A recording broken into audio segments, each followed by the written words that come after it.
So welcome to the 5th lecture. We will continue with the PMP mode of IEEE 802.16.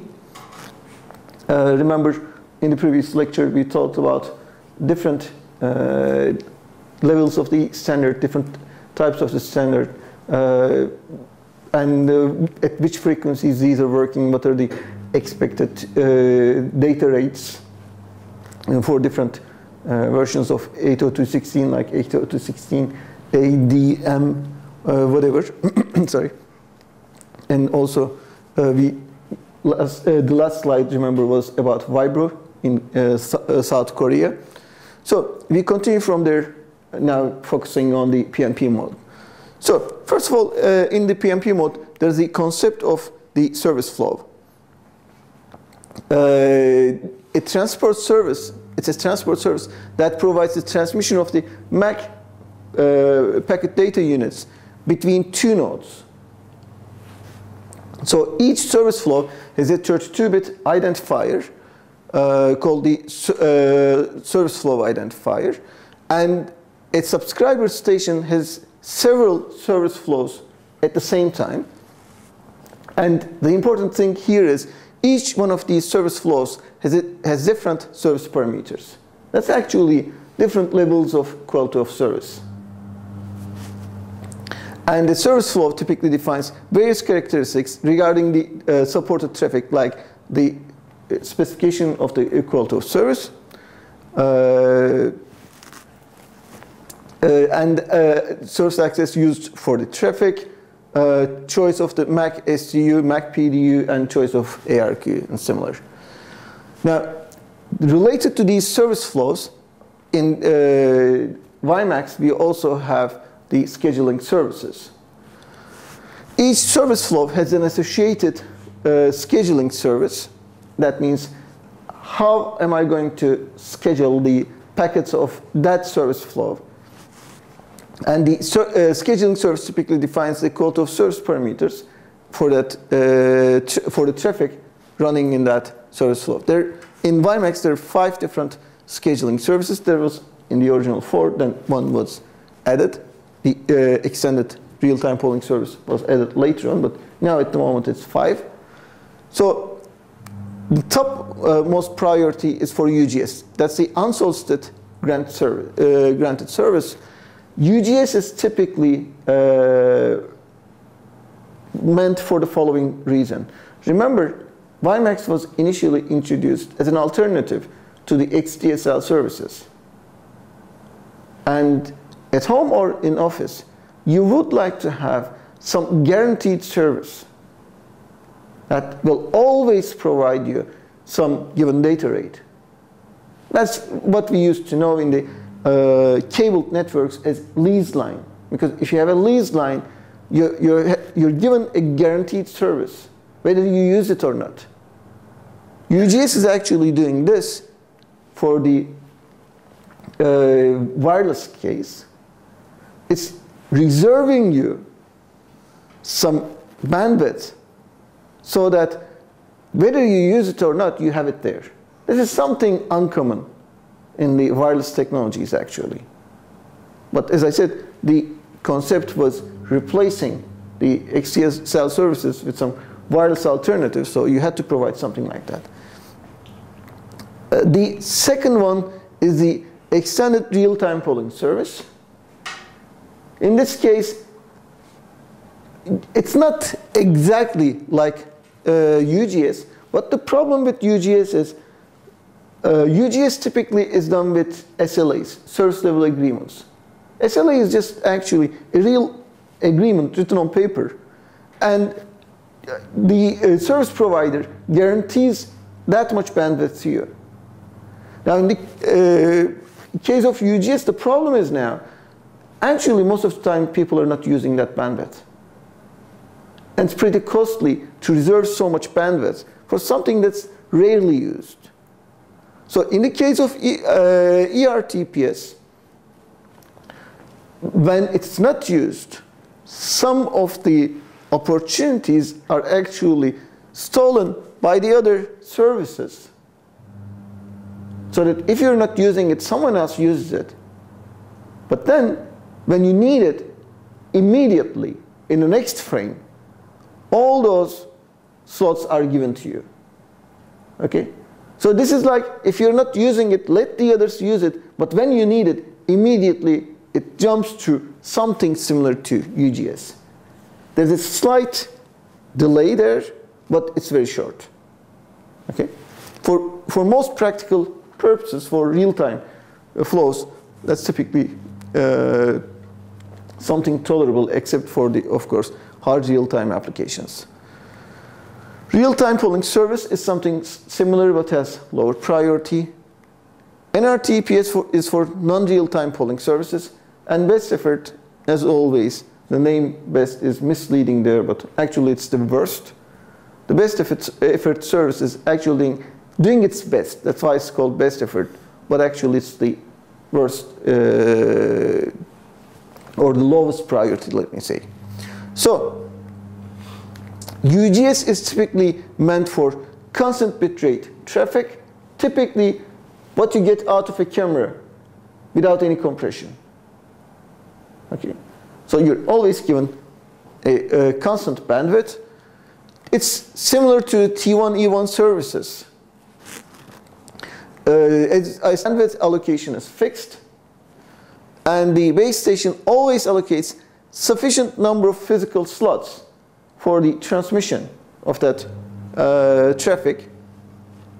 And these connections are established during the service flow establishment. That means the initial setup. And the subscriber station now may utilize this allocation, or maybe it doesn't. But even if it doesn't, those physical slots are still reserved for that user, and they just pass unused, which is something typically we don't like in networking, and we don't definitely like in wireless networking. Extended real-time polling service is typically meant for voice over IP applications and similar applications. As you know, they're getting more and more popular lately. The polling service, the physical slot allocation is similar to UGS. However, when you're not utilizing the connection, maybe not completely, or maybe you're using it, but not at that peak data rate, in that case, the allocation size can be decreased, which means some of those physical slots are given to other connections.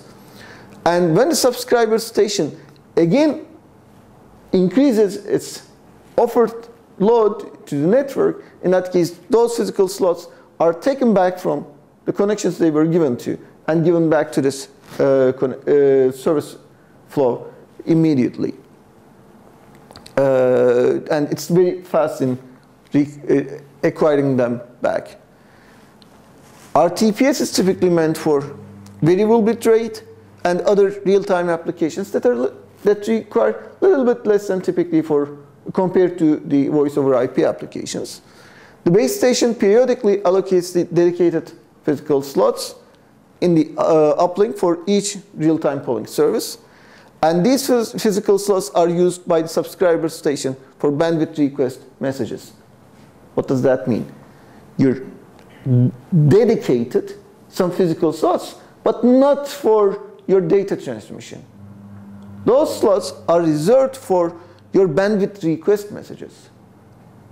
The problem is, if these are not reserved for you, and you have some urgent need, you will suffer even when you're trying to send your request. This guarantees that you can make some requests. It doesn't guarantee that you will get the real data slots, but at least you have the chance to do that. Okay, so that's why it's better than the other two services we are going to discuss. The requested bandwidth can vary from time to time. That's why it's fit for variable bit rate. So look at, for example, your queue length.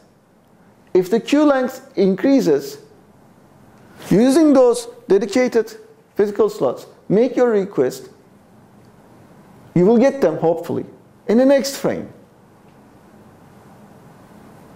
But since the queue size will not fluctuate so fast, you will get more space, and you can make you can this way a little bit melt your queue.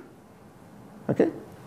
Now, WiMAX does not care about the relationship between the queue length and the number of physical slots you require.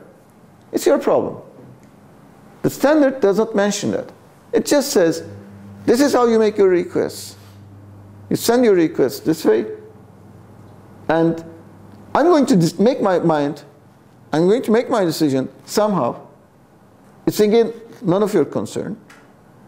And say yes or no to you for your request. The standard does not define how the subscriber station decides on how many slots to request, depending on queue size or anything else. The standard also does not define how the base station decides whether to grant the request or reject it. These are all left unspecified on purpose. The standard just says there's a decision mechanism, there should be a decision mechanism in the base station somehow. There should be a request mechanism in the subscriber station, again somehow. But the requests should be sent this way, the grants should be sent this way. This allows the vendors to come up with their own designs, okay, so that you have some difference between the products of different vendors. Otherwise, if everything was strictly defined by the standard bodies, then there would be no difference between the products. Then it would just be the cost, how much it costs, whether it's cheaper or not, or how much is the service of maintaining it. Okay? And if we try to do that while developing the standards, that would mean during the time of the standards, we fix the technology. You announced the standard today, everything fixed completely. Next day, someone comes up with a brilliant idea. Sorry, there's no room to apply it. This will actually stop the advance of the technology. That's why the standards should be as flexible as possible. Of course, in the standards, you should define something strictly, and what you should define is actually only the interface between these devices. But you shouldn't go to the internal details. Never. Okay? And you should also be very careful with the fact that you can have the base station from company A, from vendor A, but the subscriber stations could be from vendors C, D, E, and F. All these should work together. And if one of these stations moves to another location, let's say where you have a base station from vendor B, it should also be able to work there. And all that should be done only with the definition of the interfaces. Okay. Because of this interface between the subscriber station and the base stations, which actually defines the request grant mechanism, there's some MAC overhead introduced to the network for the real-time polling service flows. Why? Because you have to make a request, then use it. How would you compare this to what we discussed in the previous chapters about 802.11? Now it's your turn to talk.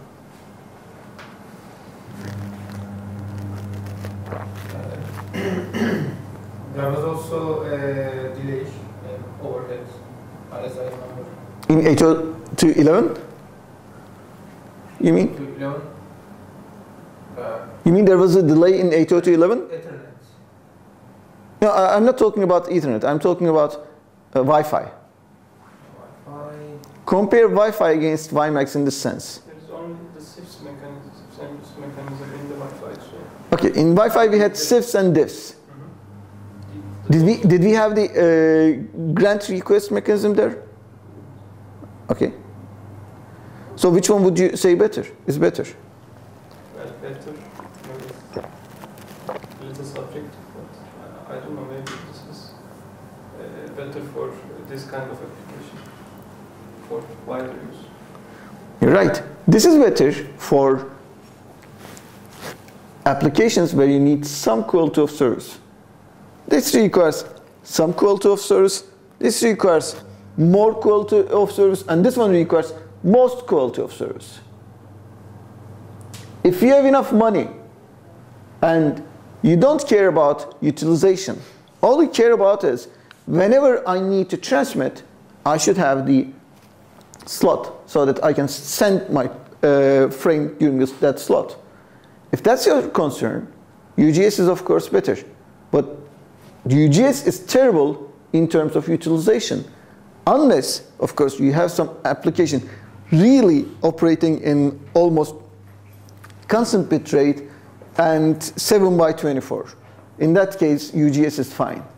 But other than that, you have some fixed length, fixed width pipe, and you're sometimes using it, sometimes you're not. But in terms of quality of service, in terms of delay, it's perfect. If you can tolerate some minor delay in case of sudden change in the load, sudden increase in the load, that means as long as your offered traffic is almost not changing, some small fluctuations is fine, but there's not a huge fluctuation. In that case, ERTPS works very well. The problem is when you have sudden increases, because it takes some time for the network to provide you those physical slots. They will be made available to you in the next frame. Okay? But other than that, it would work fine. But this also requires that you have some resort mechanisms. RTPS is a little bit more flexible than that. Therefore, it's providing worse quality of service compared to the previous two. But this time, you have some dedicated physical slots, some small number of physical slots, by the way, not too high. But still, that's some overhead for you. Also, it's another overhead is when you want to send something, first you send your request, and hopefully you get your grant, and in the next frame you can transmit. Therefore, there's also, again, a delay. That's why it's worse than the others. In the case of Wi-Fi, we didn't have this overhead of sending requests for bandwidth and then waiting for their grant. In that sense, we were, first of all, reducing the overhead and also avoiding this delay. But the problem there is now, how do you manage quality of service? Typically by playing with these CIFS durations. Okay? Like if you have a higher priority, then you have shorter waiting time between the frames. So that you have the chance to transmit before the others. But then the problem is, this is actually something not under control. It's a fixed standard. So if the number of such flows is high, still you're suffering. Okay? So it is quite difficult to provide quality of service with such methods. These are better, but then they have their, of course, drawbacks.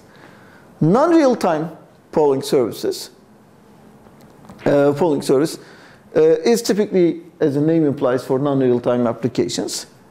So it uses a bandwidth request mechanism similar to RTPS, but the period of the dedicated request opportunities, the physical slots in which you can send your bandwidth requests, is longer. That means you have less chance of making requests. You have to wait longer. Unlike real-time polling service, in non-real-time polling service, you may also use contention periods to send your bandwidth requests. That's because this period is longer. But that contention period, in that contention period, the probability that you will get the chance to transmit may not be very likely, depending on the number of flows, of course. Okay? And finally, the lowest priority class is, as we said, the best effort class. So it's meant typically for non-time critical best effort traffic. It can send bandwidth requests only in the contention periods.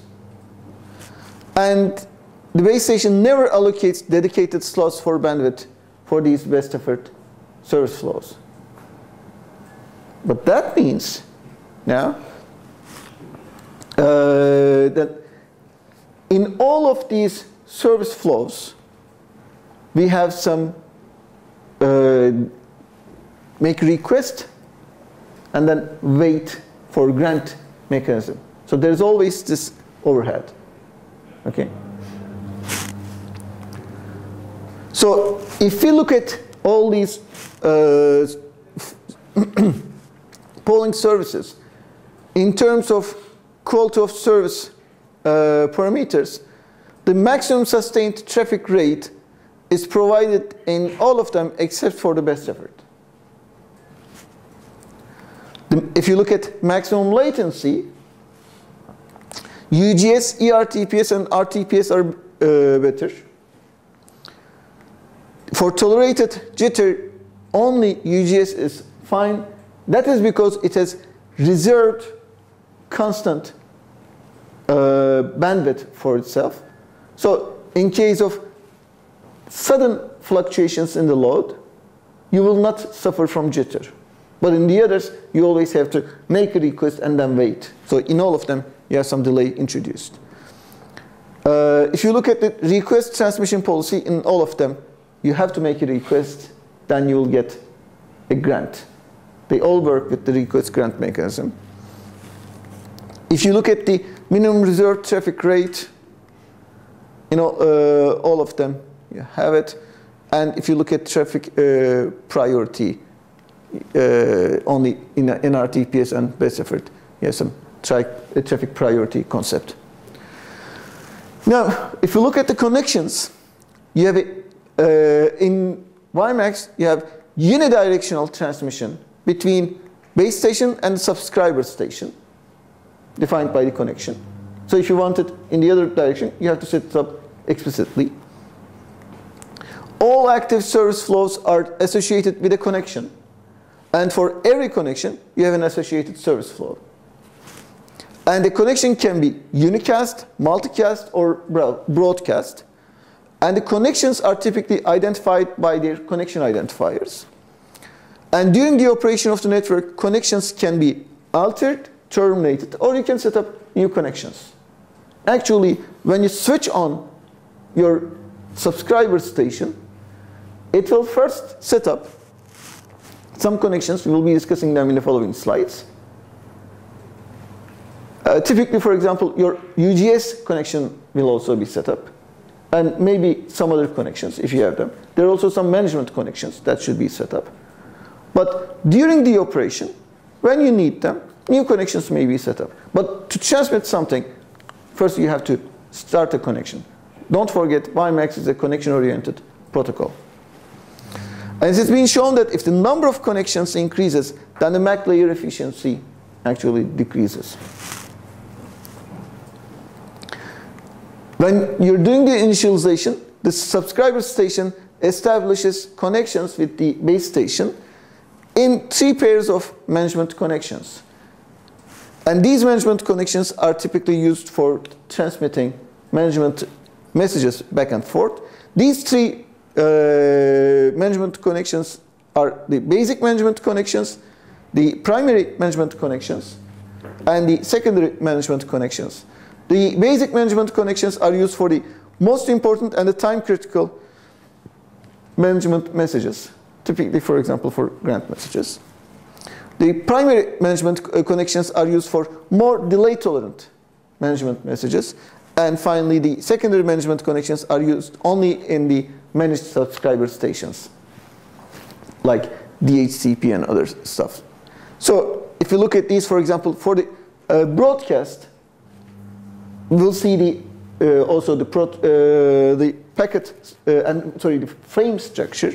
We'll see that series there, but you have the uplink and downlink connection descriptors transmitted, and also uplink and downlink maps that actually show your grants. These are broadcasted to everyone.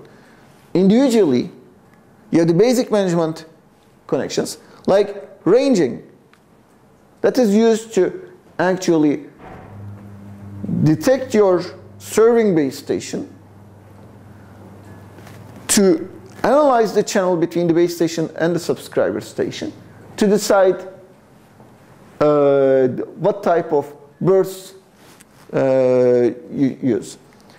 You have burst profile changes. Remember, the burst profile depends on channel quality. You have transmission of the subscriber's basic capabilities. It could be that the subscriber station, for example, supports only 802.16d, for example, although the network supports 16e. So not all devices are all capable of everything. Registering and deregistering messages. ARQ, channel measurement, again related to ranging, but also independently channel measurement. And adaptive antenna system related messages are transmitted. In the primary management group, you have the public key management, dynamic service change, and multicast assignment messages going back and forth. And in the secondary management case, you have these. Does anybody remember what these are? Those who have taken CMPE591. Do you remember what these are? Even if you don't remember the open forms of those acronyms, do you remember what they're used for? At least you should know the HCP. Dynamic host control protocol. Configuration protocol. What's that used for? What is dynamic host? Okay, what's dynamic host? I'm asking the questions, not you. Okay. When you switch on your computer or get out from sleep, let's say on your notebook, you're in a new network, your computer needs an IP to communicate.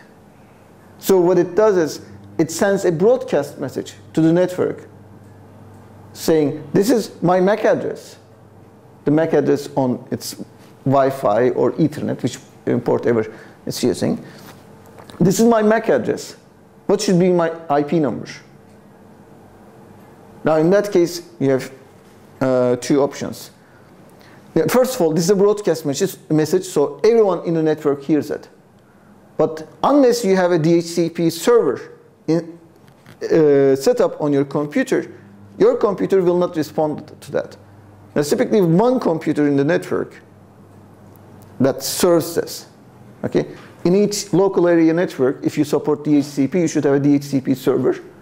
If you don't have it in your LAN, then you should have a DHCP relay which will pass it to the DHCP server, because DHCP messages are MAC broadcast messages. They are not typically forwarded by the routers. The routers do not spread them all through the network, because otherwise the internet would be full of these DHCP messages. So the DHCP server only responds to that. And how does it respond? It takes the MAC number. It is, in one option, it is a pool of free available IP numbers. So it assigns one of these to this MAC address, and it removes this IP number from the pool of IP numbers anymore, because now it's in use, and sends back a message saying, this is your IP number. Okay? And typically this is done as what we call a DHCP lease. So this lease has a duration. So you can use it for, let's say, so many hours. When it expires, you have to renew your lease. At that point, the DHCP server may, for example, want to restrict it. It might say, depending on your policy, you might say, well, I won't let you work for more than, let's say, 4 hours in my network. But typically, no one does that. So typically, it is just renewed. But you have to renew it in a given time. Why is this done? Because it's possible that you just switch off your computer and leave without saying goodbye, not in a polite manner. But in that case, I've given you an IP number. You just take away the IP number and walk away. And from my point of view, that IP number is still assigned to you, although you're gone. So I need a timeout so that after this release timeout, I'm just taking it back, taking that IP number back. Of course, during that time, if you renew it, fine. But if you don't, if you're gone, then at least for those people who have just unpolitely left my network, I can just retrieve those IP numbers back. That's one option. But in that case, note that you go to sleep, come back out of sleep once again, and you might get another IP number. Would I care if this happened or not? Typically not, because typically my notebook is just used for accessing the network. I use my computer always to make requests. I'm not giving service to anyone. I'm always the requester. Like I try to access a web page, I try to access a file server, whatever. I always make a request, and the response comes to the IP number from which the request was initiated, so it finds me back, whatever that IP number was. If it changes, still my new request will be sent with the new IP number, so I will get it. Okay? The problem is when you're giving service. Let's say I was running a web service on my computer. In that case, if the IP number changes, the clients will not be able to find me because always the IP number is changing. You might say, well, still from the name service DNS, they will find you. But no, DNS updates take time. So by the time DNS update has been done, I'm already gone. I've changed it once again. Okay, so in that case, for computers, for servers that need external access, the request comes from outside. In that case, you need a fixed IP number. For this second scenario, what happens is the following. Your computer, again, asks for its IP number, sends a DHCP request, and the DHCP server, when it gets the MAC address, it looks at its fixed table. It has a fixed table. Is this MAC number in this list? If so, it also has a corresponding IP number. This IP number is never placed into the pool of free IP numbers because it shouldn't be given to anyone else. This is reserved for you. So it will always give the same IP number to that MAC address. Which means you change your computer, like say your computer is broken or you buy a new one, whatever. You just transfer all your files and it won't work.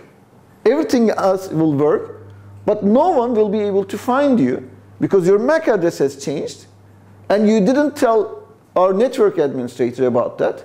He has no idea that the MAC address has changed, and the new request comes from a different MAC address. Because remember, the MAC addresses are unique all over the world. So you will get something from the pool of IP numbers, not that reserved IP number. But when you run into this problem in time, you will realize the problem, finally come back to our network administrator, Izzet, and when he learns that you have got a new IP number, then he will get your MAC address and update the table, and now it will start working. Of course, you have to make a new DHCP request, and then it will start working. Okay? So that's what DHCP is for. Not only the IP number, by the way. You also get some other information like, what's the DNS server here? What's the default router? The default router is typically used for the case that you don't know where to send the packet. So if you cannot find anything else, you send it to the default router. Typically, you don't have routing enabled on your computer, so everything is unknown to you, so you always send to the default router. The DNS, for most cases, it doesn't matter what DNS is, so you can assign a fixed DNS number. Okay? But for example, in our network, we're filtering out DNS requests to outside. You have to go through our DNS. Therefore, for example, you cannot directly make your request to the Google DNS, but you have to first go to our DNS. Therefore, typically you shouldn't be going to a fixed DNS number, but you should be asking it to the DHCP server, so it tells you which DNS to use. Okay. Anyways, this is all with DHCP. Now that you know your IP number,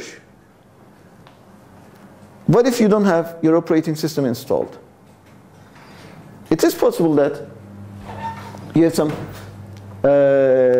dump client, for example, without any even operating system on top of it. Okay? So, for example, for such cases, you boot your computer with DHCP, it will get the IP number, DNS, and the default gateway. Then with TFTP, trivial FTP, it's really trivial. It's a very small FTP service that could be easily sent over the network. With TFTP, it will send you the either the operating system or the necessary information for you to properly boot. Sometimes the configuration only. For example, you may have the operating system, but not the configuration. You might have some specific configuration in your special network. So it will send you that information. That's what TFTP is used for. And SNMP is what?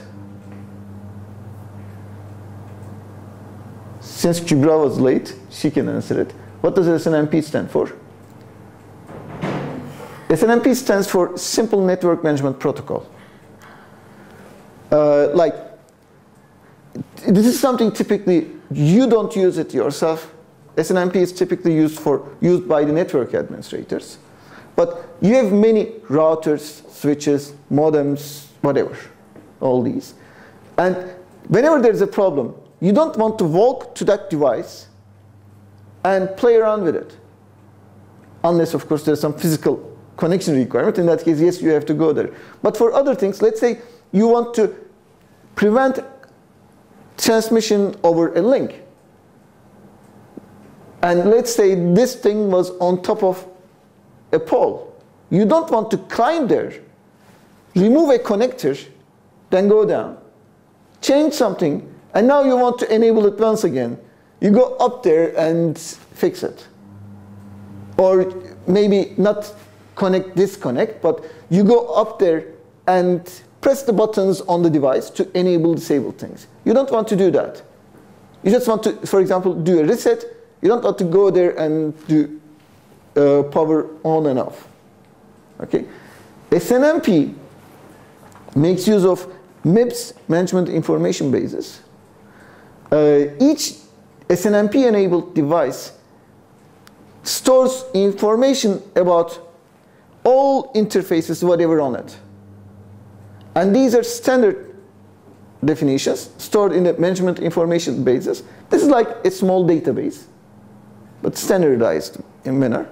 So you have some network management tools, software, which, for example, is used to manage everything in your network. Like if you go to our network administrator, you will see that he has some network management software in front of him, which is just software, but if you look at the screen, it looks exactly like the switch front face.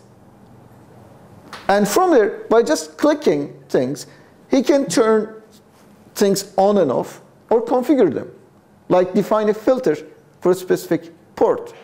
Example, when we're giving the CMPE150 exams, we want to disable all access to the internet in the lab because the students are taking the exam. But they should be able to access 3 servers in the system room. So even from home, because we're giving the exams in the evening, even from home, he can just run that software and click off everything except for the servers. Or he can just right-click and then define the filters. Enable the filters, then disable the filters. He can do anything. Okay? All this is managed by SNMP. Anyways, these are, as you can see, now this was a little bit out of scope, not in 591, but this was to refresh your, let's say, knowledge of networking. But as you can see, these are not urgent. Not frequently used, and these are not urgent. You say, enable this port and this, or disable this port. You can wait for a few hundreds of milliseconds, or maybe a few seconds, for this to take effect, for this to be transmitted. So there's no urgency in this. Okay, these are a little bit more important and more urgent, and these should be done even more urgently. Okay, so all these are, as you can see, all of these are related to management, not data. The data is typically here in these bursts. Now, in 802.16 PMP mode, you have 2 different ways of transmitting. You can either use frequency division, duplexing, or time division. I will be discussing first FDD. The other is actually very similar. Okay? So, in the frequency division duplexing, you have frames coming one after another. Okay? If you focus on one of the frames, you see that it's actually composed of 2 subframes, uplink and downlink. Okay? Let's focus on the downlink subframe, this one. It's shown here. Okay? The downlink subframe starts with the frame control header, followed by multiple bursts for individual subscriber stations. This is your burst, then yours, yours, yours, whatever. Maybe if you have more, then come back to you once again, whatever. Now, how many bursts are given to which connection?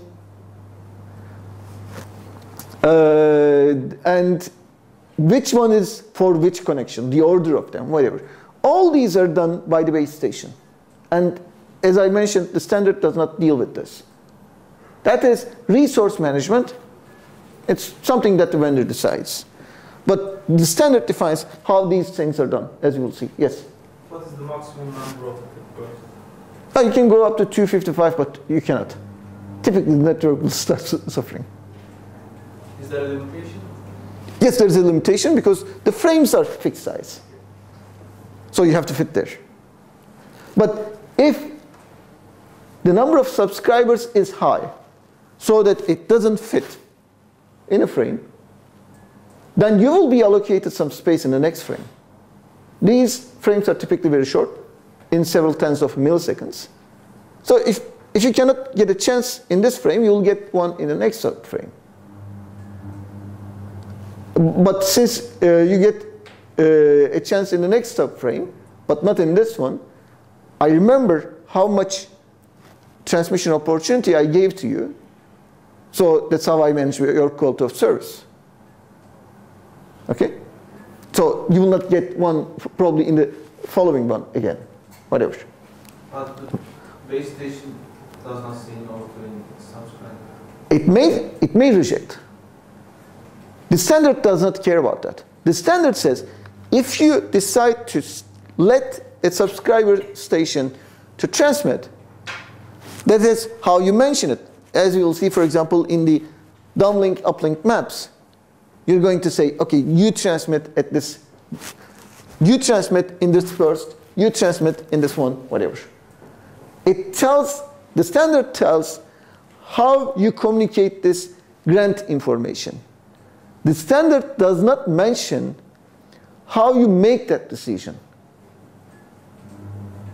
That is where the flexibility is. I may come up with a WiMAX base station design in which I'm giving the, let's say, grants according to, let's say, the last name. That's an option. It's ridiculous, I agree, but it's an option. And if you do that, still you conform with the 802.16 standards. But no one will buy it. That's another thing. You might come up with your own design by looking at the, let's say, amount of money they pay. Okay? That's another option. So it's up to the vendor. Okay?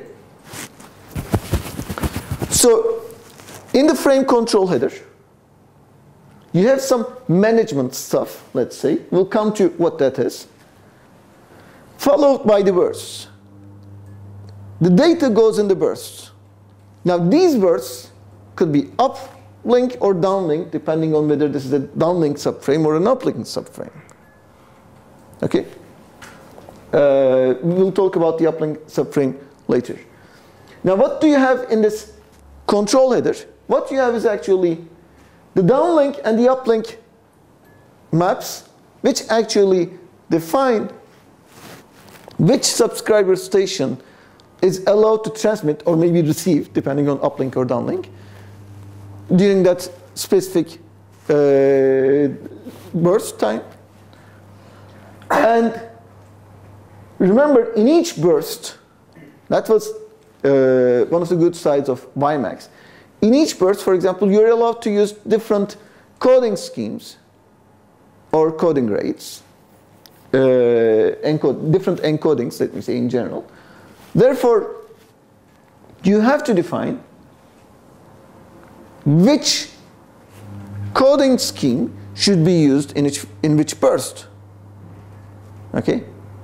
Now, you don't want to tell all details in each one by one, because for most subscribers, it's actually the same thing.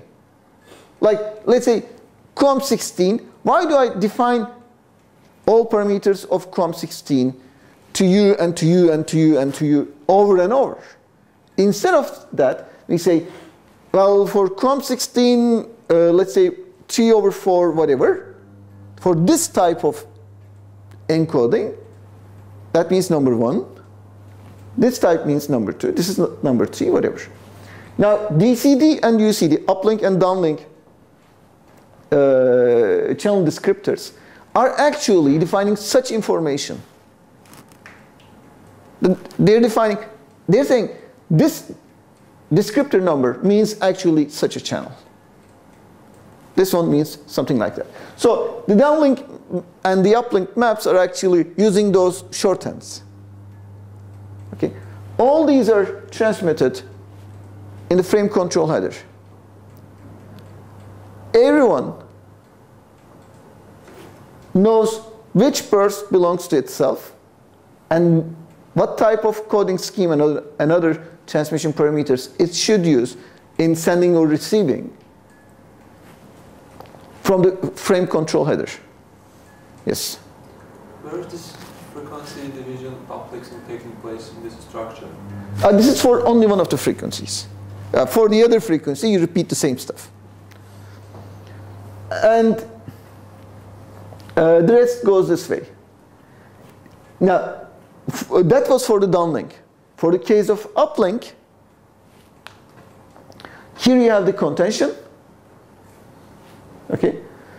And then you have the bursts. And in the contention, first you have the initial ranging opportunities for everyone to understand whether they should continue with this base station or not, and what's the type of channel, whatever. And then the request contention opportunities, followed by the individual subframes. Yes? Why the burst started changing in downlink is TDM and TDMA? There are 2 types of bursts. Because this is time division multiplexing and this is multiple access. in the case of multiple access, you have those. We're talking about a single frequency band. Specifically for this frequency band, you chop it in time, okay? And then it's multiple access. That means multiple nodes are using that, okay? In the case of TDM, they're not contending with each other. They're just given those time slots and they continue with that. The same structure is actually repeating here. And the difference is, in the case of TDD, you have the downlink subframe, then you have the uplink subframe coming that way, rather than having them running in different frequencies. Okay. So in each frame, you have two subframes, the downlink and the uplink subframes. And at the start of each frame, there's a special downlink part, which is called the frame control header. And there are 4 messages sent during this frame control header. The first 2 are downlink and uplink maps, which actually specify the allocation of the subframes, depending on whether it's uplink or downlink, to the subscriber stations and their connections. Okay? In other words, who is transmitting or receiving when.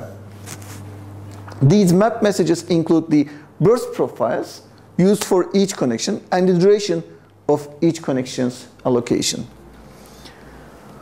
Also, periodically 2 more messages are sent in the frame control header, which specify actually the downlink channel descriptor, the downlink channel, and for the uplink channel, you have the uplink channel descriptors. These descriptors actually describe how channels will be used and the description of the burst profiles used for downlink connections. And similar is done for uplink connections. And the period of these messages are decided by the BS, by base station, in other words, by the operator. Now, once you know it, why am I periodically announcing this? Louder? Channel may change.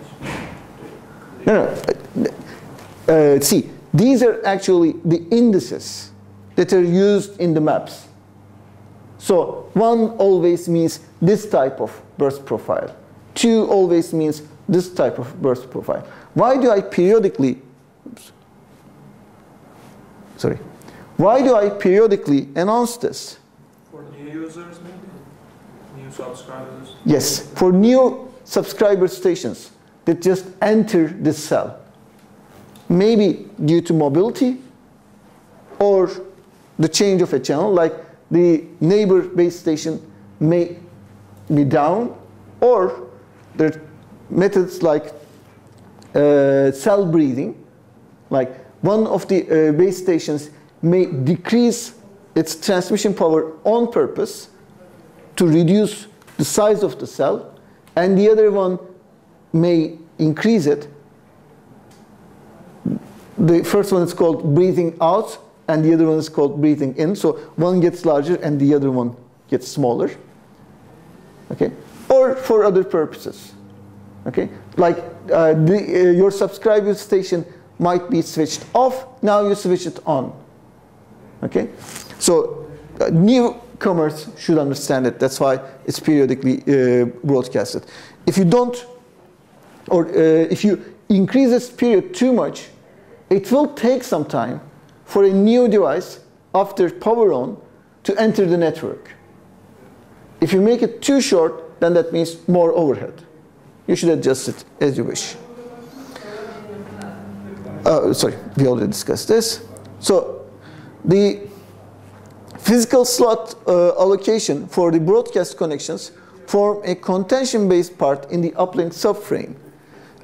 The first contention-based part is used for the initial ranging, which means studying the channel between the subscriber station and the base station, how good it is, and the initialization process of new coming subscriber stations.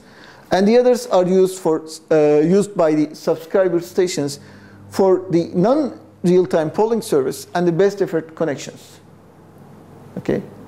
Remember, these were making requests in a contention-based manner to ask for the allocation of data physical slots. Remember, for these two, it was done in a contention-based manner. Completely in contention-based manner for best effort.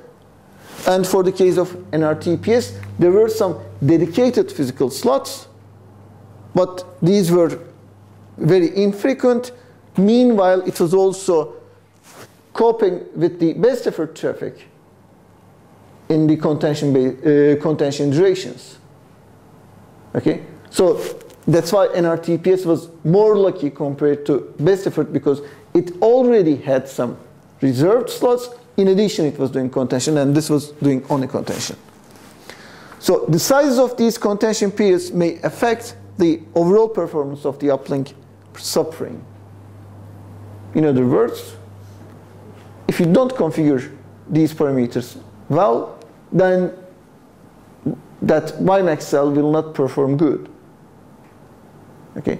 It might turn out that if you're not managing these parameters properly, there are unused idle physical slots for data, but people are suffering.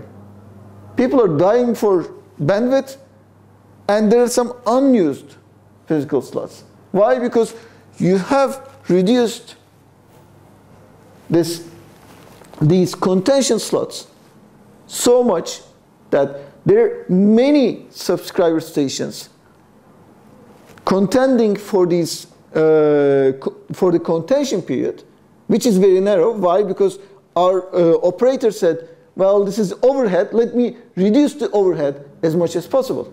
Let's say you put only 2 physical slots for the contention, while there are 100 people, 100 subscriber stations contending for only 2 physical slots. The probability of collisions is so high that almost all the time you will have collisions. No one will be able to transmit the request.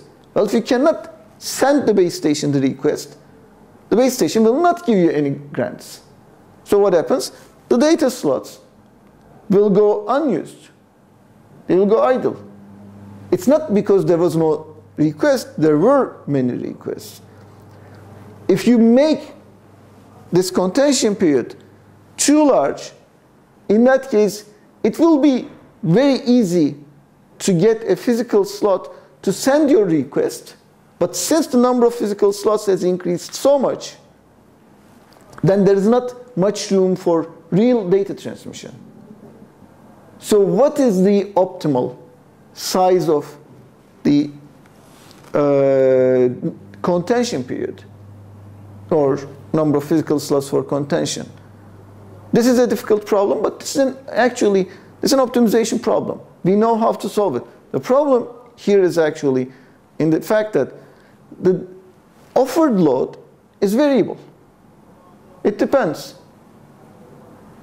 It has some kind of periodicity. Like, you don't have too much offered load during the nights,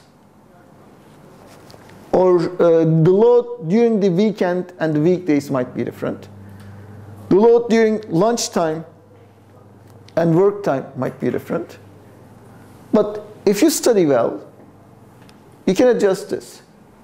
Except, of course, for some exceptions, like in the case of a disaster or an important event, let's say due to a soccer game, things may change. Okay? So unnecessarily large contention periods decrease the size of the uplink subframe usable by real data transmissions. On the other hand, if the size of these contention periods are smaller than necessary, then, as we said, you will have suffering during the requests, not during data transmission. So how does this initialization work? That means you switch on your device, your subscriber station. What happens? First, you start with initialization. And what you do in the initialization is the following. First, you scan for downlink channel. Where are the channels? You know where the channels are actually, according to the WiMAX standard. You know the possible places where the channels could be. But of course, not all base stations are using all of those channels. Because in that case, neighbor base stations would be transmitting in the same frequency.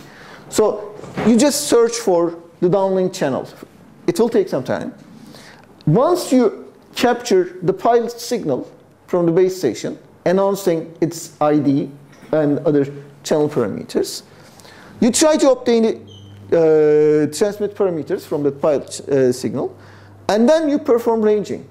Because the channel between you and the base station is different from the channel between me and the base station. So for each subscriber station, that channel is different, so you perform ranging. Like, how good am I hearing the transmitted signal? During ranging, for example, the base station transmits a known pattern. So you know what to expect, and you look at what you have received. By comparing what should have been received and what has been actually received, you understand how good the channel is or not.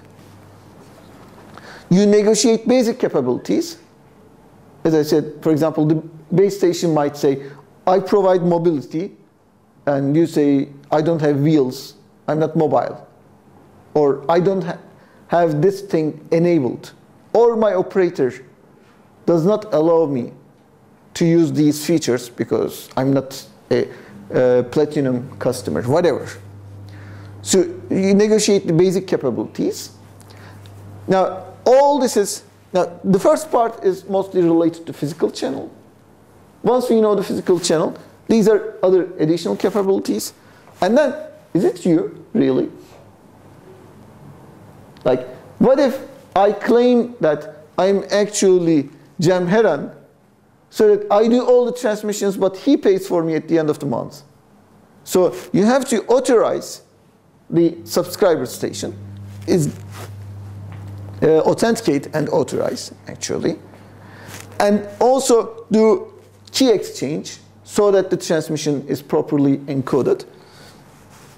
It's ciphered, let me say. Perform registration. Like, okay, this user is now in this location and is now accessible this way. Establish IP connectivity, assign an IP number, whatever. Establish time of day. Transfer operational other parameters rather than physical parameters, also other parameters. And then set up the connections we mentioned.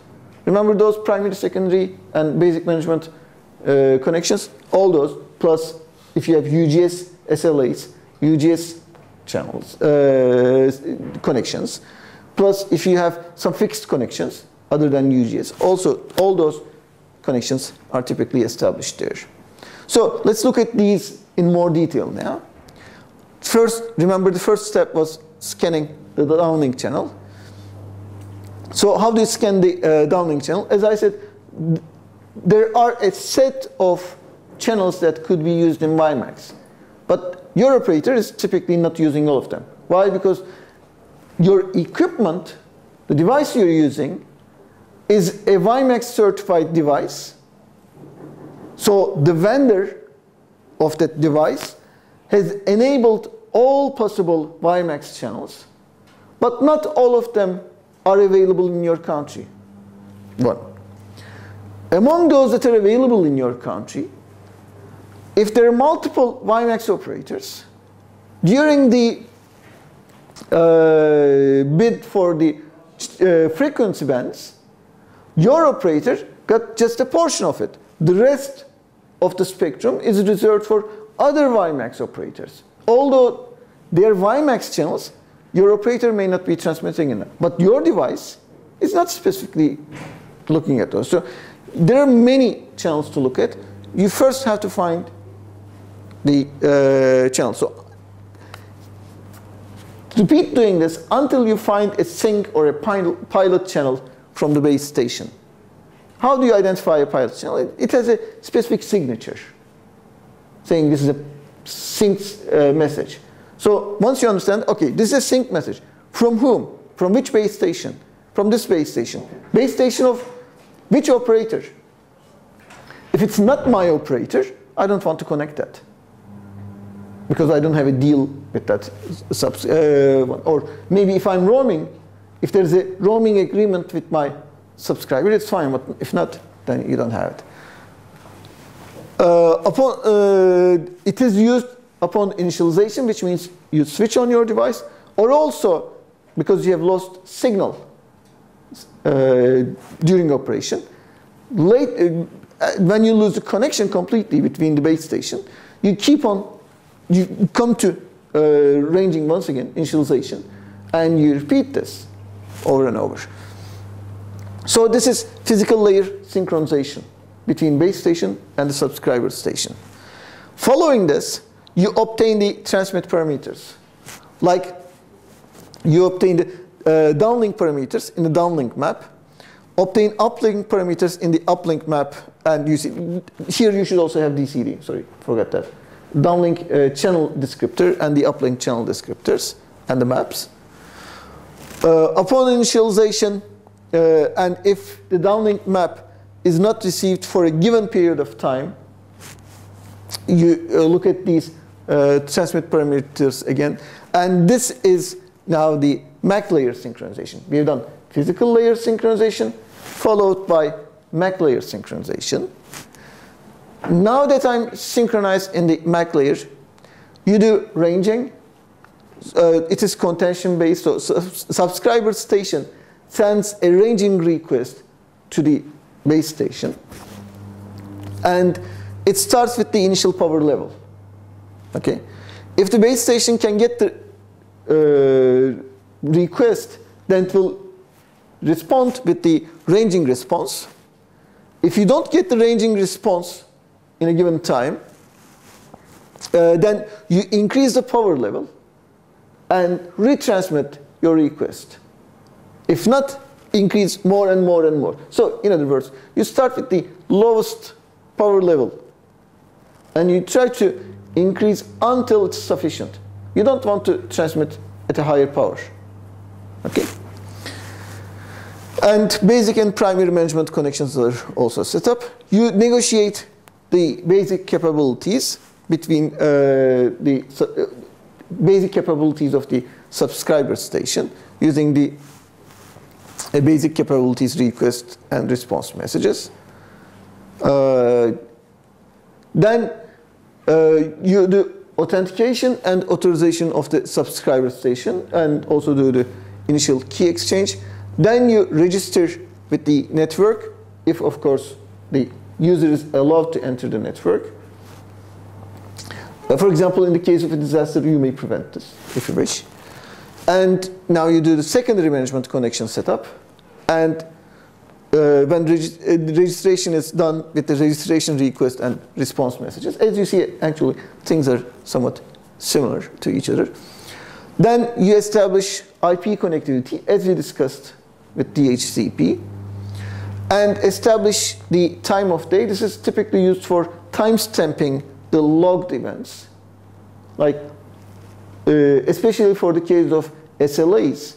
If you experience some problems, since you have that SLA for the UGS channel, you might complain saying, well, I didn't have the connection on the 3rd of March, and they look at the logs and they see that on 3rd of March you were communicating. Why? Because your clock was not set correctly, so that's why you have the time of day establishment.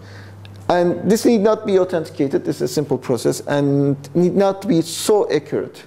The basic thing is roughly the base station time and the subscriber station time should be roughly equivalent so that you just look at the logs. This is not full clock synchronization. You transfer operational parameters. So subscriber station gets some configuration file from the base station. And some of these parameters are generalized and some are vendor specific. Of course, in the case of vendor specific, the base station and the subscriber station, if they're not from the same vendor, some of these vendor specific parameters may not work. So you should be careful with that. And finally, you set up all the remaining connections. That should be set up for this for your regular communications. When we look at the base station scheduler, the base station scheduler is supposed to decide how much of the frame is allocated to uplink and how much for the downlink subframes. And this is the operator's decision. Might change any time. Also, the number of physical slots each connection will get, they should be decided. How can you decide on this allocation? How many physical slots should you give to each connection? What factors should be considered in this decision? The standard, as I mentioned earlier, is not specifying the BS scheduler at all. It just says base station scheduler should do this. How you do it is up to you. We have a paper with Tugcu during his master's study. Tugcu was working on base station schedulers during his master's. So we have a detailed implementation with Tugcu, which is available in the references if you wish. In the BS scheduler for the uplink, when you try to do the connection establishment, you should also mention the quality of service parameters for each one of these service flows. And these parameters should be negotiated between the subscriber station and the base station. Based on the scheduling service type, like UGS, RTPS, ERTPS, NRTPS, whatever, the connection requests the bandwidth from the base station according to the quality of service parameters. And for initial ranging, NRTPS and best effort connections, there should be contention periods in the uplink.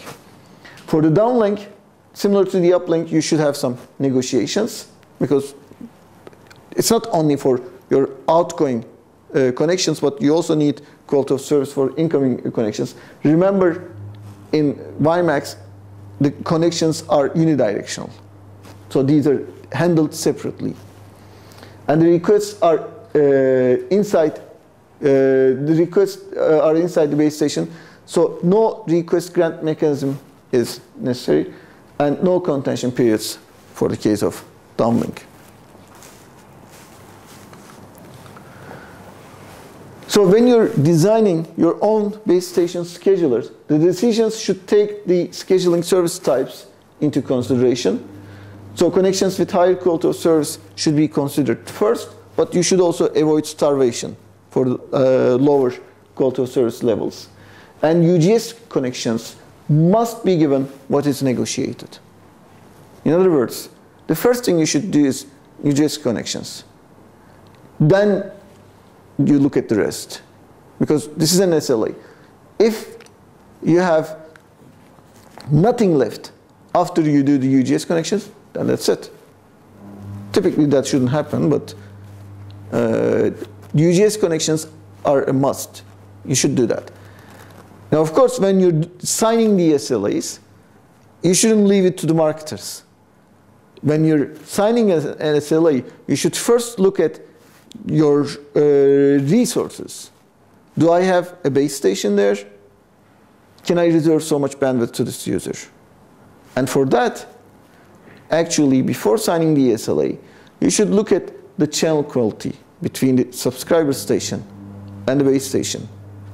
If the channel is good, like let's say the subscriber station is very close to the base station, I can work with very good encoding schemes, so I can serve the user's request in a few time slots, physical slots. Okay? However, if the subscriber is far away, then you have to work with more robust encoding schemes. That means it will require more physical slots now to handle the same bandwidth. Okay?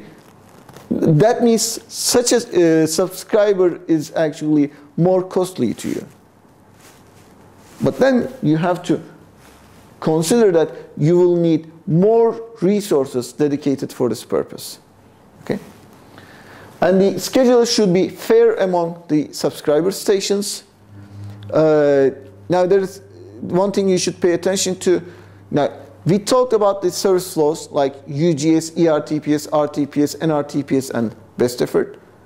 But note that these are for a single connection, it's for a single subscriber station. There is also another subscriber station, another one, another one, another one.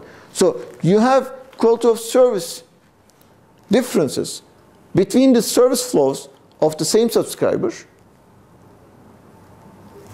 but you also have multiple subscribers. So you should also be fair between the subscribers, and also in single subscribers connections, you should pay attention to quality of service. The scheduler can take the link layer condition into account. So if the wireless medium to a subscriber station is too noisy, the channel is bad, you may avoid allocating bandwidth for that subscriber station at all. Okay, because anyways, such a connection may not be working. And the scheduler can take the application type into account, like applications that require reliable transport layer protocols like TCP generate acknowledgement traffics in the reverse direction, so you might also need to consider that reverse direction traffic. And some connections generate bursty traffic, whereas some do not. Okay. So let me stop before we start mobility.